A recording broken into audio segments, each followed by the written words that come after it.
What you see here isn't magic. It's simply air being used to transmit energy. Air is in plentiful supply everywhere. When air is compressed, it can be used to perform work.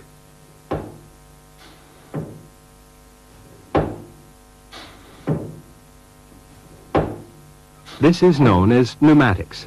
Here, air pushes on a device, moving it back and forth. It's controlled by a simple pneumatic control system. Pressing the button sends air to the cylinder. The control valve in the center of this circuit determines which side of the cylinder receives the air. The push-button valve at the bottom of the circuit sends signals to the control valve. Therefore, compressed air acts as both a working and control medium.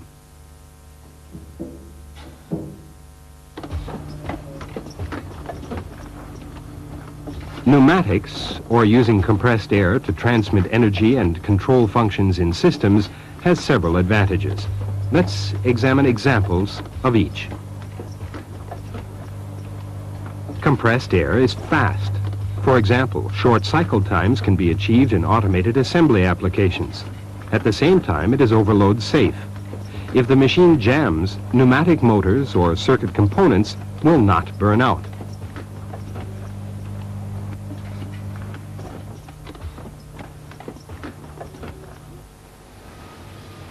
Another advantage is that compressed air is clean. This is very important in the textile and food industries, where sanitary conditions are of primary importance. Pneumatics is also safe because compressed air does not burn or explode under a wide range of operating temperatures.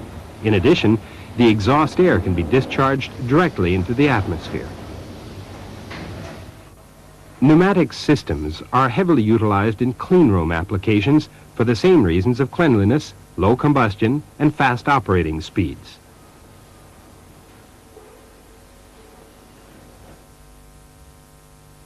Compressed air can also be stored, ready to be used when required.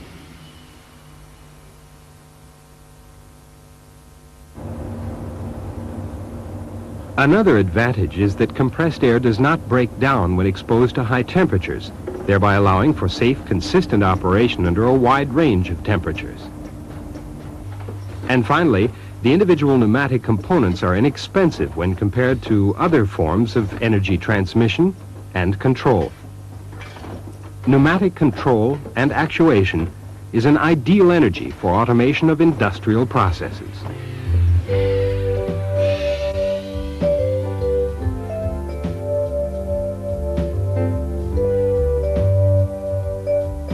A knowledge of a few basic principles of physics enables you to gain a better understanding of pneumatic systems and how they function. Let's start by defining pressure. Atmospheric pressure is present everywhere on Earth. It's generally regarded as being a constant at sea level of 100 kilopascal, abbreviated kPa.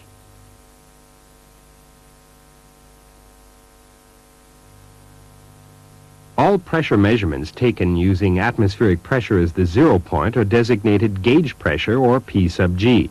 Pressure gauges attached to pneumatic circuits usually indicate pressure as gauge pressure. From this point on, whenever P is used without a subscript, it is indicated in gauge pressure. Absolute zero pressure is 100 kilopascal below gauge pressure. Any pressure below gauge pressure is called vacuum, or P sub V. Therefore, absolute pressure is the sum of vacuum and gauge pressure. Like all gases, air has no particular shape. It assumes the shape of the container. When air is compressed, it's storing energy. When the compressed air is released from the container, it can be used to perform work such as moving an object. In summary, the mechanical energy of the piston pump moving in and out can be converted to compressed air. The energy can be stored in a container, in this case, the balloon. As needed, the energy can be converted back to mechanical energy, as demonstrated by the toy truck. Another example of the conversion of energy. In this case, the air pressure generated is applied directly to the cylinder. The force generated by the compressed air is then converted by the cylinder back to mechanical energy, lifting the load. Next, let's study the relationship between volume and pressure. The volume of this cylinder is 2 liters, and the pressure, as indicated on the gauge, is 100 kilopascal. This relationship can be described by the formula V times P equals a constant value. To test this, let's enter the two values into the formula. Multiplying these two numbers results in an answer of 200. When you press down on the piston, reducing the volume in the cylinder to half its size, the pressure gauge now reads 200 kilopascal. Applying these new values to the formula results in an answer of 200. Pressing down on the cylinder until the volume is cut in half again results in a volume of 1/2 a liter and 400 kilopascal. The new numbers again equal a constant value of 200. This example demonstrates the relationship between pressure and volume. For all of the volumes, the product of the two values remained constant. Next, let's examine an application of this concept.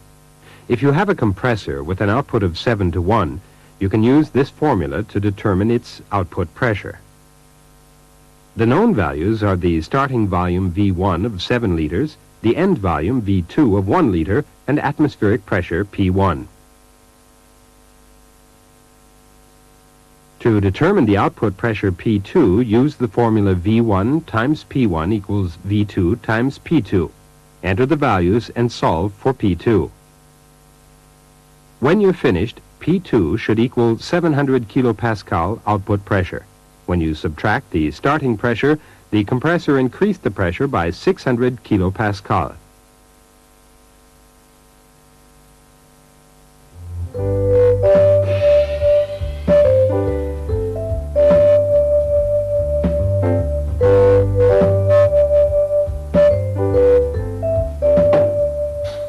The compressed air used in pneumatic circuits must be clean and dry. Let's examine the devices used to produce compressed air. Compressed air can be produced using stationary or mobile compressors. Both types use various designs to compress the air into a smaller volume.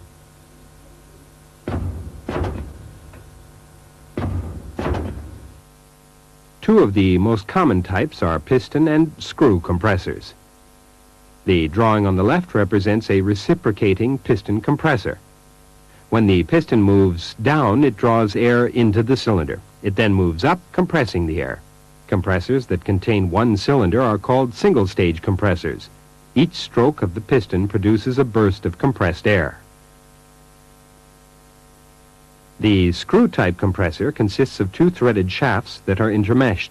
As they turn, they transport air from the intake side to the compression side. One advantage of this type of compressor is that it produces a continuous flow of air. In both types, as the air is compressed, energy in the form of heat is concentrated in a smaller space.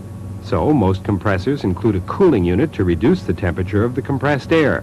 Such units can also be used to reduce moisture, oil, and dirt in the compressed air.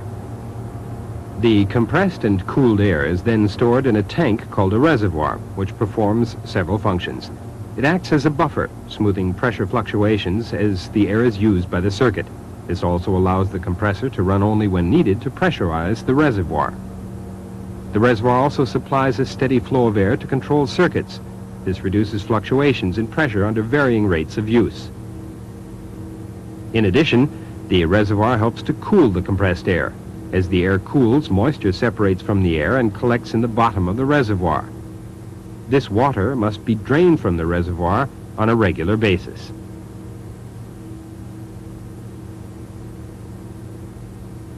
Not all of the moisture is removed in the reservoir, so in order to prevent corrosion of valves and other components, a dryer is often included in the system. When designing and installing a compressed air system, the distribution of the air has a major effect on system performance.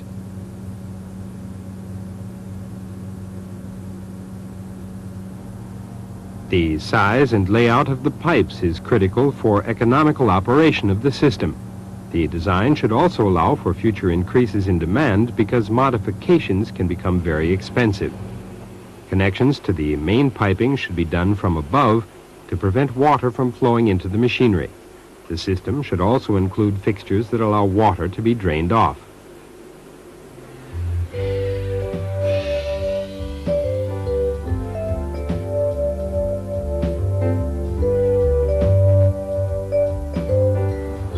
In addition to the preparation of compressed air during its production, a service unit is used to prepare the air when it enters the machine circuit. These cutaways show the intricate air passages typical of pneumatic components.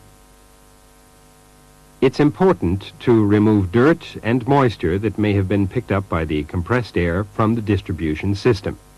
Dirt could clog component air passages, and water could cause corrosion of valves and fittings.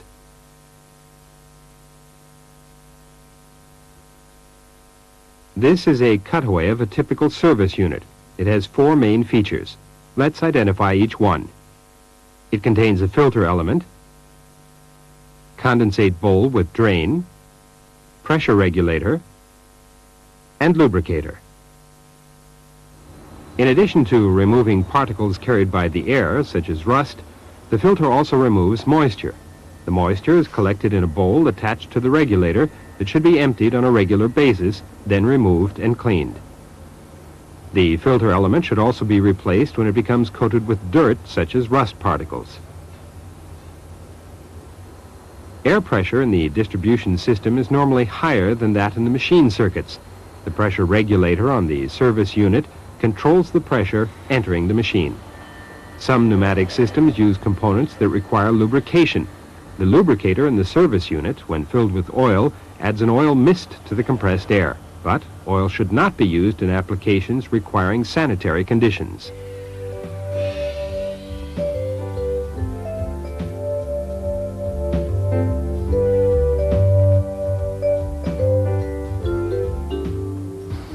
These pneumatic cylinders are used to raise and lower manufacturing tools.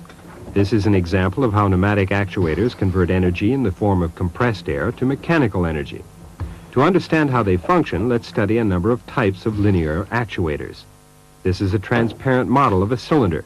A linear cylinder is the most frequently used pneumatic actuator. Compressed air energy is converted inside the cylinder into linear motion. Cylinders are available in a wide range of shapes and sizes, normally within the following specification ranges: bore 6 to 320 millimeters, stroke 1 millimeter to 2 meters, force 2 to 50,000 newtons, piston speed 0.02 to 1 meter per second. Now, let's examine how cylinders function. This is a single-acting cylinder. It's represented by this ISO symbol, which indicates that the cylinder has one air inlet port and a return spring. When compressed air is supplied to the inlet port of the cylinder, it pushes against the piston. If the force generated by the pressure is greater than the force of the spring, the piston moves away from the inlet port, compressing the spring and extending the piston rod. When the pressure is released, the spring moves the piston back to its initial position, retracting the piston rod. The force of the spring, air pressure level, and piston area affect the work capacity of the cylinder.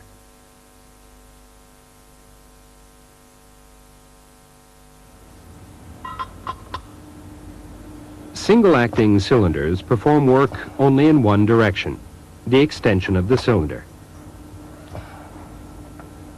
They are used in applications such as clamping or the ejection of workpieces.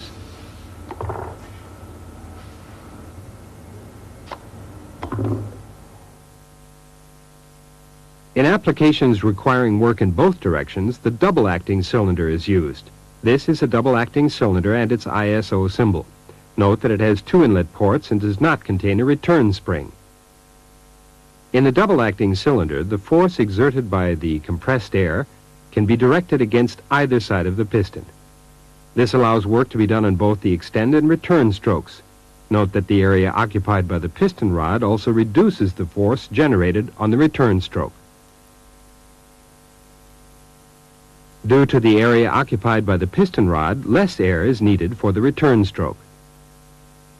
When selecting a cylinder for a specific application, you must take various factors into account: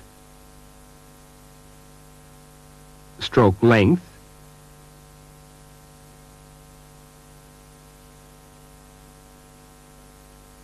extension force, and retraction force.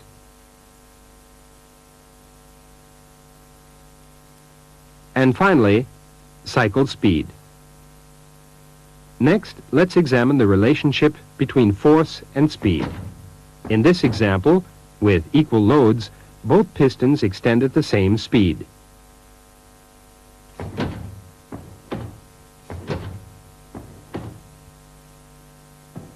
If the load on the left is increased, the cylinder extends more slowly.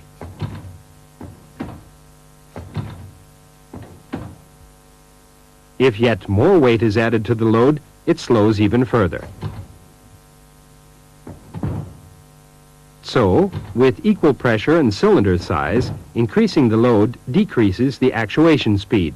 If a load is applied which equals 75% of the cylinder's capacity, the extension speed will equal 1/2 the speed when there is no load. Next, let's examine the effect of changes in pressure. Here, a cylinder under load is extended using an operating pressure of 380 kilopascal. If the weight of the load is doubled, the cylinder will not extend until the pressure is increased to 600 kilopascal. This demonstrates that there is a direct relationship between operating pressure and load.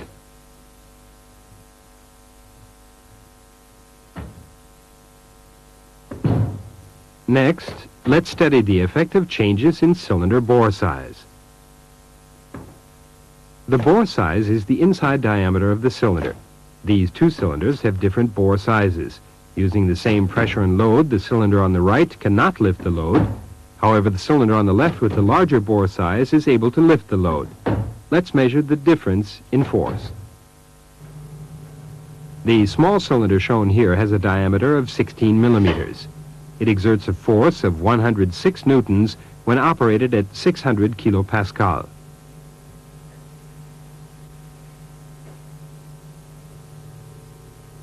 A cylinder with a diameter of 25 millimeters, using the same pressure, exerts a force of 262 newtons. When the same pressure is applied to a 32 millimeter cylinder, a force of 418 newtons is produced. This relationship can be shown by the formula force F equals piston area A times the pressure P.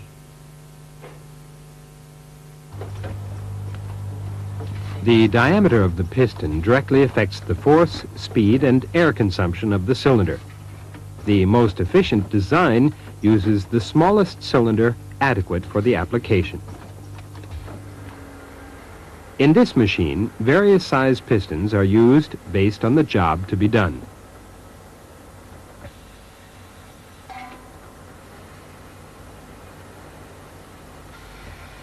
For example, the movement of materials requires a different force than clamping or the movement of heavy tools.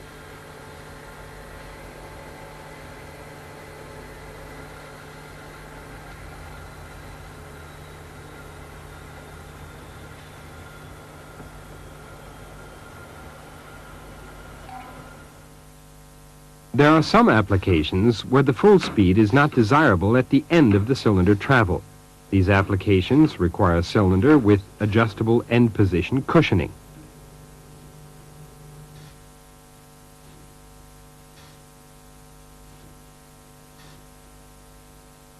This feature slows piston travel at the end of its stroke. End position cushioning is accomplished by restricting the flow of exhaust air during the end of the stroke.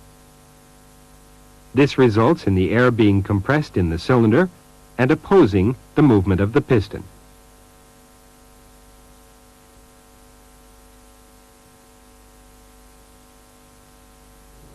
Next, let's examine other types of cylinders. For example, this double-acting cylinder has a double-ended piston rod.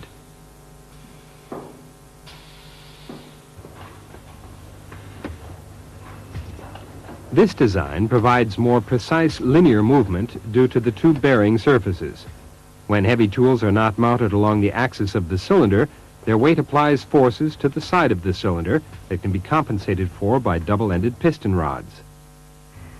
Another advantage of double-ended piston rods is that the ends not used for the application can be used for other functions, such as end position sensing.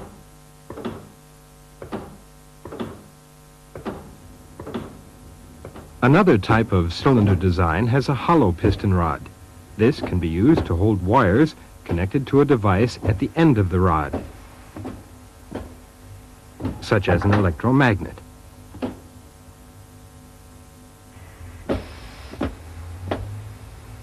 Or it can be used as a passage to carry vacuum or liquid such as oil. These cylinders have a fitting on the end of the rod for the connection of the tubing. This cylinder has no piston rod.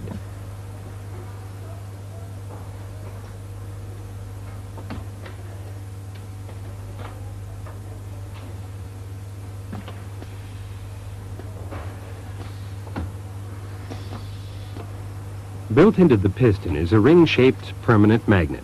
Mounted on the outside of the cylinder is a part called a yoke. It also contains a magnet. The piston and the yoke are magnetically coupled. As the piston moves, the yoke moves exactly the same distance. Rodless cylinders are ideal for long-stroke applications, effective up to 10 meters. Multi-positioning can also be achieved using cylinders, in this case with valves and multiple sensors. Another form of multi-positioning uses two double-acting cylinders joined together. If the cylinders are of different length, this design is capable of achieving 4 different positions.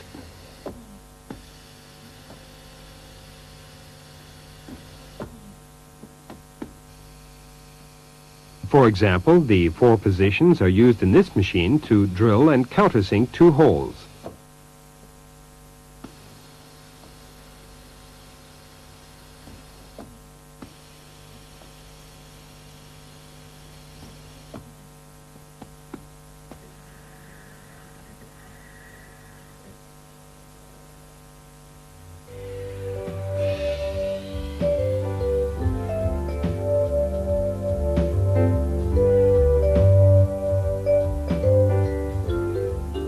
Cylinders convert pneumatic energy into mechanical energy. So far, you've seen how this produces linear motion. Here, the linear motion is converted into rotary motion through a gear train. As the piston rod moves, the rack on the end of the piston rod turns a gear, producing rotary motion. As the piston moves left and right, the gear rotates in the opposite direction.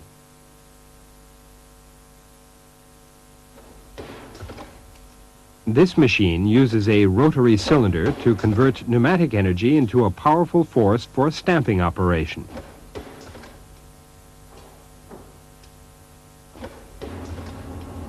Another design is the rotating vane cylinder. In it, compressed air directly produces the rotation.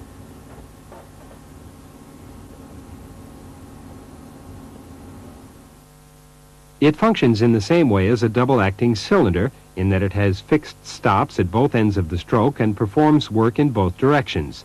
In this type of cylinder, the angle of rotation is adjustable. Rotary cylinders can be used in a number of applications. In this example, it's moving parts from a test station to a conveyor belt. Another use is for parts orientation. Here, a rotary vane cylinder is used to turn parts over for machining on the opposite side.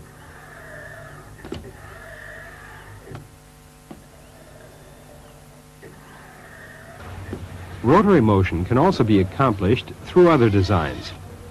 One design, the rotating vane motor, is capable of producing continuous rotation. This pneumatic screwdriver can reach speeds between 3,000 and 8,000 RPM.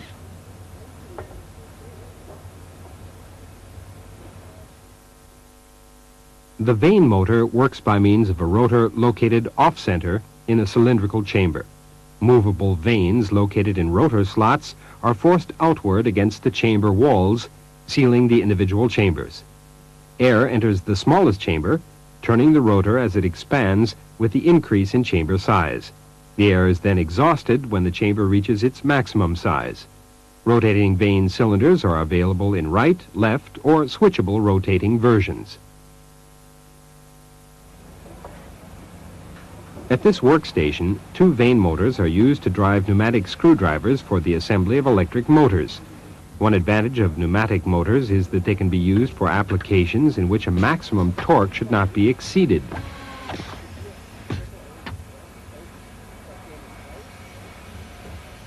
This is the symbol for a rotary actuator with a limited angle of rotation.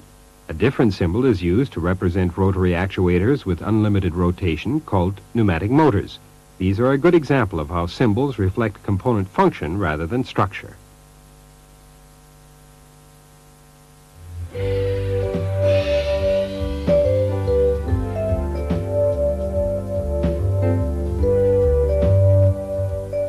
In pneumatics, valves serve a number of functions.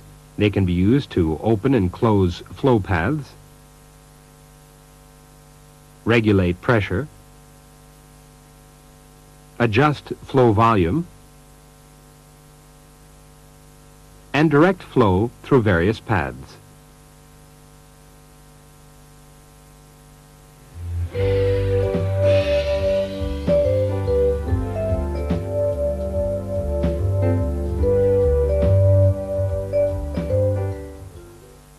One type of valve is the directional control valve. It has three basic functions. They are to block the flow path, to open the flow path, and to direct flow. Directional control valves perform all three of these functions when they're connected to a cylinder. Next, let's examine the types of directional control valves. This directional control valve can be used to control a single-acting cylinder. It has three passageways called ports. The one at the top is connected to the cylinder. At the bottom left is an exhaust port, and the port on the right is connected to a source of compressed air. The valve also has two switching positions. With 3 ports and 2 positions, it is called a 3-2 directional control valve. This design of the valve seat and seals is called a poppet valve. 3-2 directional control valves are represented by the ISO symbol on the right. This valve is shown with a push-button actuation and spring return. Unactuated, the valve blocks the flow of air to the cylinder, and air exhausts from the piston side, allowing the spring to hold the cylinder retracted. When the button is pressed, the valve shifts, connecting the compressed air port to the cylinder. This causes the cylinder to extend, and the valve blocks the exhaust port. When the push button is released, the spring built into the valve shifts it back to its starting position. The cylinder is then connected to the exhaust port, and the cylinder spring returns the cylinder to its initial position.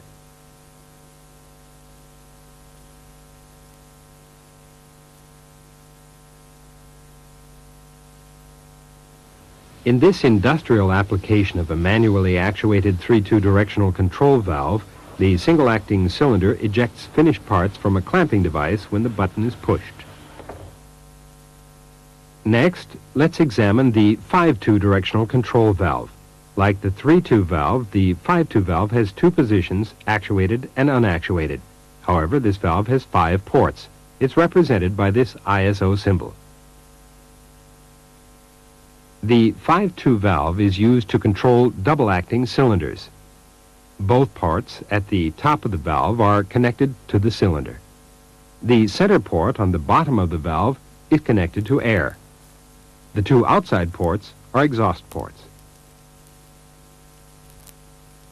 In its initial position, the valve directs air to the piston rod side of the cylinder, holding it in place. When the push button is pressed, the valve directs air into the piston side of the cylinder. At the same time, it exhausts air from the piston rod side. When the push button is released, the valve directs air into the piston rod side of the cylinder. At the same time, it exhausts air from the piston side. Double-acting cylinders are used in applications where work is done in both directions. For example, this clamping fixture uses compressed air to hold the plate in position. This is another type of valve, the 5-3 directional control valve. It has 3 possible positions: center, right actuated, and left actuated. Notice that there are 2 springs in the valve. These return the valve to the center position when the push button is released. The valve is represented by this ISO symbol. The 5-3 valve can be used to control the position of a rotary vane double-acting cylinder. The valve port connections are the same as the 5-2 valve. Both upper ports are connected to the cylinder. The lower ports are exhaust, air, and exhaust. In the valve's initial position, all ports are blocked. This holds the vane at its current location. Pressing the left push button sends air into the left side of the cylinder and exhausts the right side, rotating the vane. Pressing the right push button sends the air into the right side of the cylinder, rotating the vane in the opposite direction. When both push buttons are released, the springs in the valve return it to the center position and the cylinder is held in position at various rotation angles. This is a typical application of a 5-3 directional control valve. The operator can stop and hold the parts bin at any angle.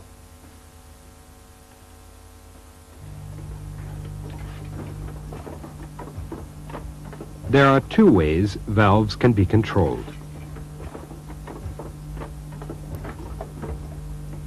Directional control valves can be directly actuated, as shown by this roller lever actuation,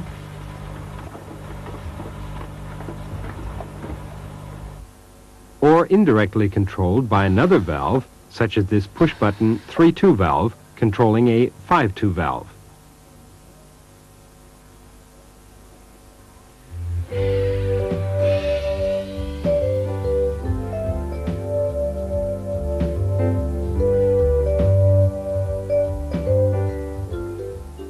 The AND valve enables the logical AND decision to be made pneumatically. Therefore, the piston extends only when both push buttons are pressed simultaneously. AND valves are also called two-pressure valves.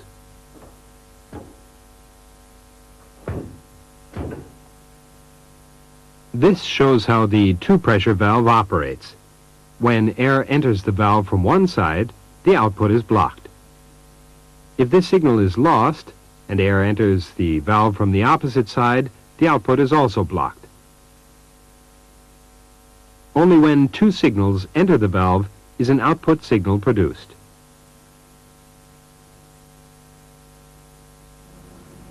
At this workstation, two parts are pressed into a housing.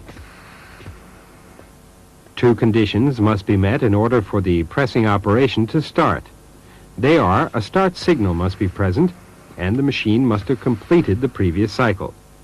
This is indicated by a limit switch located at the initial position of the cylinder. Often, machine circuits use multiple AND valves. To simplify circuit plumbing, you can use a valve block containing multiple valves. For example, this block contains 3 AND valves. Another type of logic valve is the OR valve. When one or more signals is received by this valve, it produces an output. OR valves are also called shuttle valves. As shown by this diagram, the OR valve has 2 input ports and 1 output. When a signal is received at either input port, the valve passes the signal to the output port.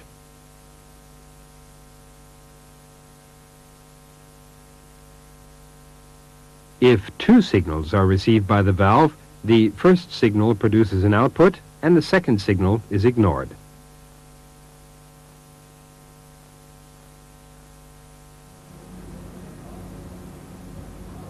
A shuttle valve is used on this machine so that it can be started from either of 2 locations. The machine can be started by pressing a push button, or a foot pedal can be used to start the operation. The machine starts if a signal is received from either location. The 2 signals are connected together in this OR valve. Next, let's examine another type of valve, the quick exhaust valve. One way to increase actuator speed is to exhaust cylinders directly to atmosphere through the large opening in a quick exhaust valve. This avoids the longer and narrower flow passages through the directional control valves.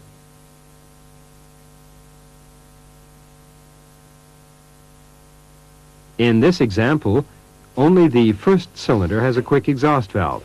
When started at the same time, the first cylinder extends faster. When installed on large cylinders, the quick exhaust valve has a more noticeable effect.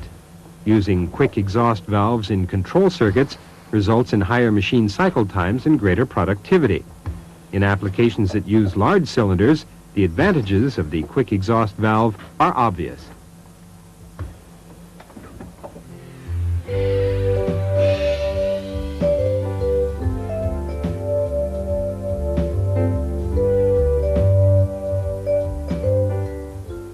One type of pressure valve is the pressure regulator. It's responsible for holding the operating pressure constant by regulating the flow orifice. When the pressure increases, the valve automatically closes partway, reducing the flow to the circuit. The pressure regulator also smooths out pressure spikes from the machine circuit by venting excess pressure to atmosphere. Every service unit contains a pressure regulator. Next, let's examine another type of regulating valve.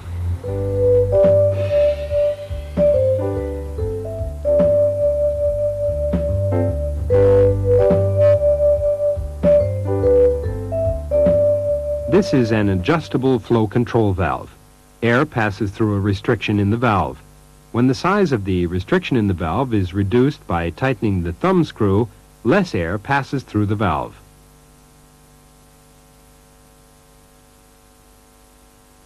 This is a one-way flow control valve. As its name implies, the valve controls flow in only one direction. It consists of an adjustable flow control and a check valve. The flow control restricts the flow of air in one direction. In the opposite direction, the check valve opens, allowing air to bypass the flow control. One application of the one-way flow control valve is to control actuator speed in one direction and allow full speed in the opposite direction. In this machine, the piston extends slowly and then retracts at its normal speed.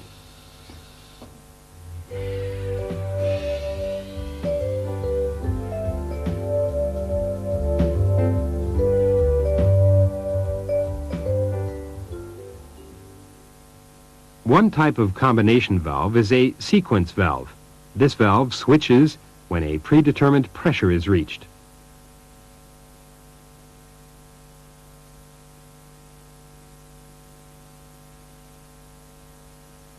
In this machine, the sequence valve controls the pressure applied in pressing a shaft into a housing. The pressure valve waits until the shaft reaches the bottom of the hole. When the circuit pressure rises, it sends a signal to retract the cylinder. Another type of combination valve is the time delay. It contains a one-way flow control valve, air reservoir, and directional control valve. This valve delays the sending of a signal for a set time. The length of the time delay is controlled by adjusting the rate at which air is allowed to enter the reservoir through a flow control. Once the reservoir is filled, the directional control valve shifts, allowing the signal to continue through the circuit. In this application, the time delay valve holds the cylinder in position for a few seconds to ensure that the screw is fully seated in the hole.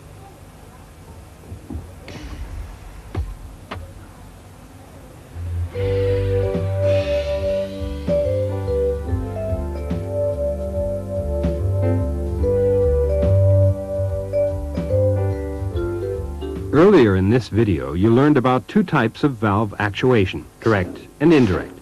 This is an example of direct actuation. The control valve is directly actuated by the push button. Indirect control is actually the preferred type of actuation because it allows for a separation of signal input and processing. One reason this is desirable in machine design is that it allows you to include logic functions in the circuit. To understand this better, let's examine a number of applications. In this machine, signal input is provided by the machine operator. As long as the operator presses both push buttons, the cylinder continues to extend. When the operator releases either button, the cylinder retracts. Therefore, the cylinder movement is manually controlled by the operator.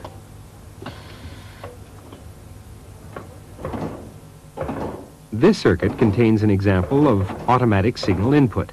When the piston reaches the end of its stroke, it actuates a limit switch. The signal generated by the limit switch shifts the 5-2 directional control valve moving the piston back to its initial position.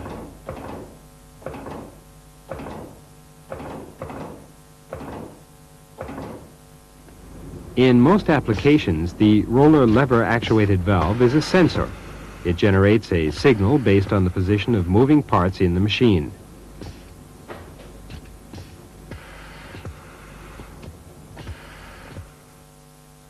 Here, a limit switch is used to create an automatic return circuit. Once the operator presses the push button, the sequence continues automatically until the cylinder returns to its initial position. This is the result of the interaction between piston rod, sensors, and control valves.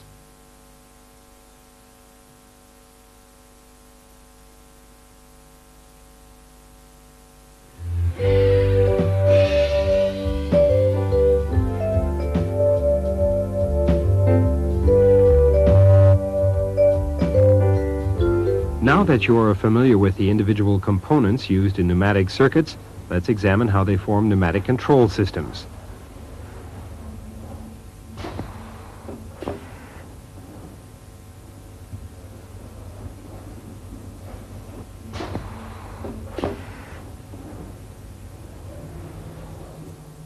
The first component is the service unit. It's the link between the air distribution system and the pneumatic control circuit.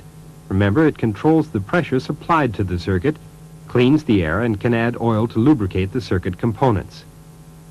The next step is to select the components that will actually perform the work. For this example, let's use a double-acting cylinder. If you connect the service unit directly to the cylinder, it will extend. However, this does not allow you to retract the cylinder. You could move the air line to the opposite port on the cylinder, retracting the cylinder. Now, when you want to extend the cylinder, you have to move the air line again. This is not a safe or practical control method. Therefore, a directional control valve is used to connect the cylinder to the service unit. This is a simple control system that provides direct actuation. In most applications, it's rare for cylinders to be directly actuated. Normally, control and signaling are accomplished using discrete components. In this circuit, two push-button directional control valves send signals to a 5-2 directional control valve. When a push button is pressed, the cylinder is actuated. Another benefit of indirect control is that even if one of the push buttons is pressed momentarily, the cylinder will complete its full operation. This is because the control element stores the signal. Another consideration is to incorporate safety features into the control system. For example, a second push-button valve was added to the extend side of this circuit. This design requires that the operator use both hands, pressing both push buttons at the same time to extend the cylinder. An AND valve is included in the circuit to provide this function. In order for the cylinder to retract, the third push button must be pressed.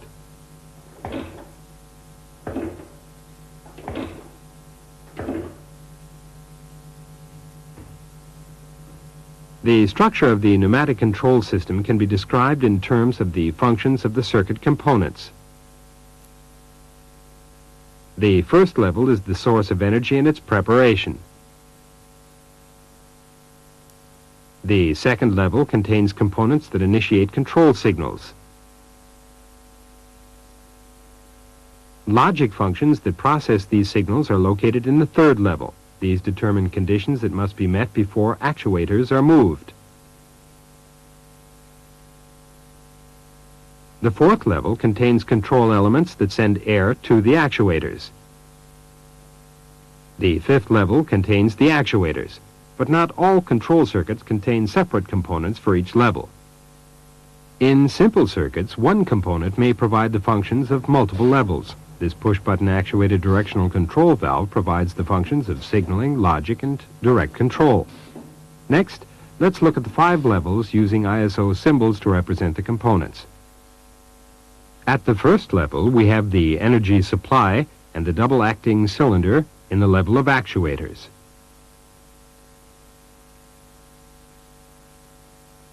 A 5-2 valve is used to actuate the cylinder.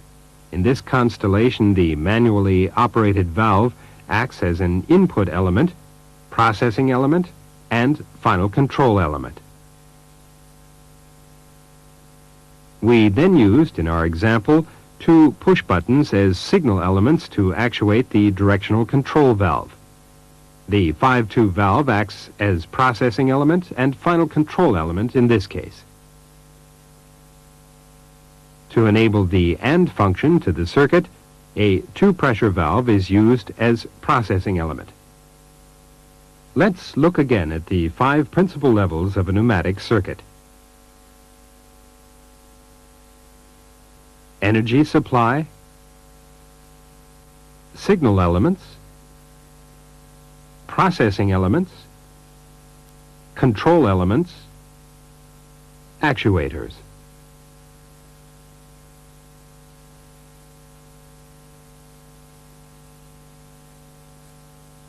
Each of these levels can be identified in the actual machine circuit.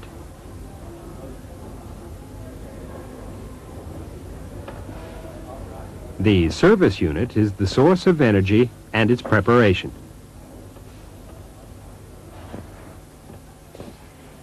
The two manually operated valves initiate control signals.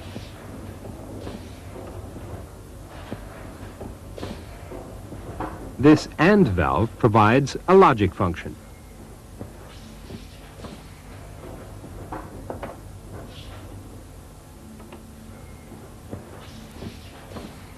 The 5-2 directional control valve is the control element,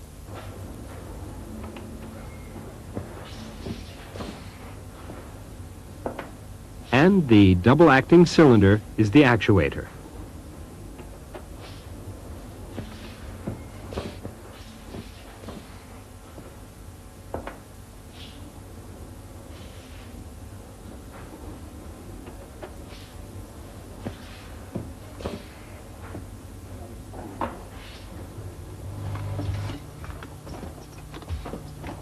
Regardless of their complexity, all pneumatic control systems contain these basic functional levels.